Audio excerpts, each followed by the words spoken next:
Le moins qu'on puisse dire, c'est que le mois de mai inspire. La nature et les révolutions y fleurissent. Merci madame, c'est gentil.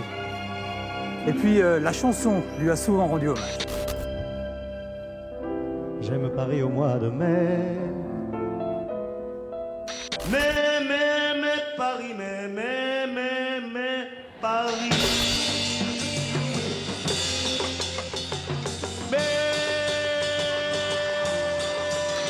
Joli, joli, joli mois de mai, c'est ton premier jour, ça s'arrose.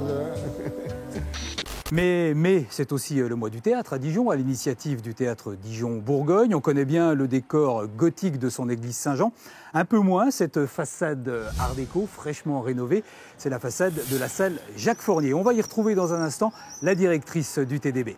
Mais d'abord, un coup d'œil dans les archives de FR3 Bourgogne pour remonter aux origines de Théâtre en Mai. Vous allez vite voir au regard du jingle et du décor que ça date pas d'hier.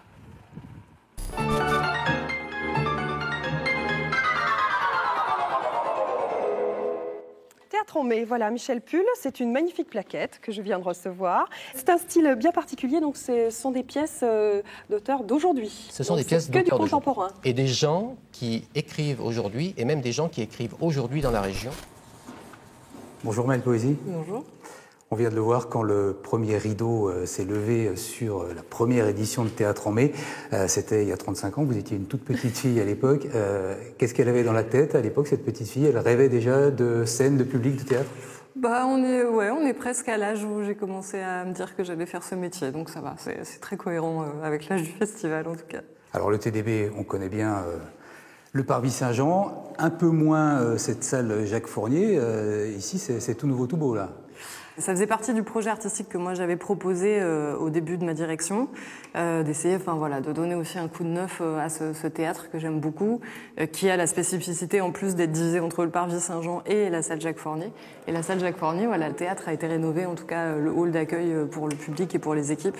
Et du coup, c'est beaucoup plus agréable pour venir boire un verre avant ou après les représentations, quoi. Alors les représentations, on y vient, Théâtre en mai, cette nouvelle édition, est-ce qu'elle a une couleur, une forme, une ambition particulière? Disons qu'en fait, on est vraiment dans la continuité de ce qu'on a commencé à développer avec Théâtre en mai, qui se développe autour de plusieurs aspects. Il y a à la fois les compagnies émergentes qui viennent présenter leurs travaux ici, mais il y a aussi des compagnies internationales. Aujourd'hui, c'est le Brésil et la Belgique qui sont à l'honneur dans le festival. Et puis, il y a du pluridisciplinaire. Alors, ce qu'on appelle le pluridisciplinaire, c'est peut-être plutôt du théâtre qui va chercher du côté de la performance, de la danse, de la musique, pour écrire sa scène.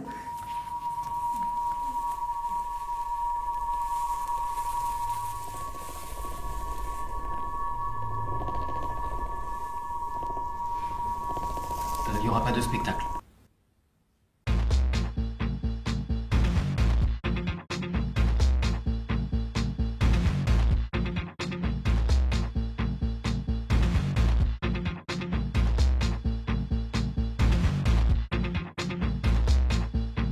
Est-ce qu'il y a ce qu'on pourrait appeler un profil type de la compagnie invitée à Théâtre en mai? Est-ce qu'elle doit être résolument moderne? Est-ce qu'elle doit avoir un message à délivrer ou pas forcément? Moi, je fonctionne plutôt au coup de cœur pour les équipes artistiques. Faut savoir que tous les spectacles qui sont présentés, moi j'ai rencontré les artistes en amont qui m'ont présenté leurs projets, ou bien c'est des spectacles que j'ai vus moi avant de les inviter à Théâtre en mai. Donc je pense qu'avec Claire Guez, la directrice adjointe, on essaie de penser quelque chose qui soit plus une cohérence globale du festival et justement avec cette pluralité dont je parlais.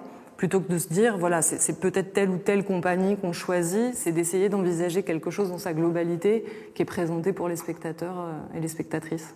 Alors vous parliez de coup de cœur, il y en a un particulier dans cette programmation pour vous? Ce serait horrible de devoir choisir dans toutes les équipes. D'abord parce qu'il y a une quinzaine de projets.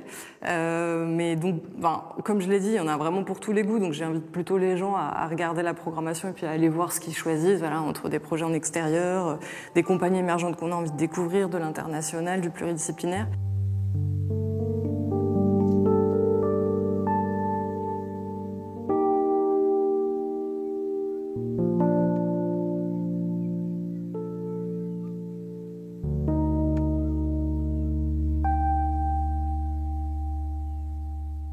Théâtre en mai, c'est le festival qui va clore la saison du TDB. Ça veut dire que la prochaine, elle est déjà en préparation, j'imagine?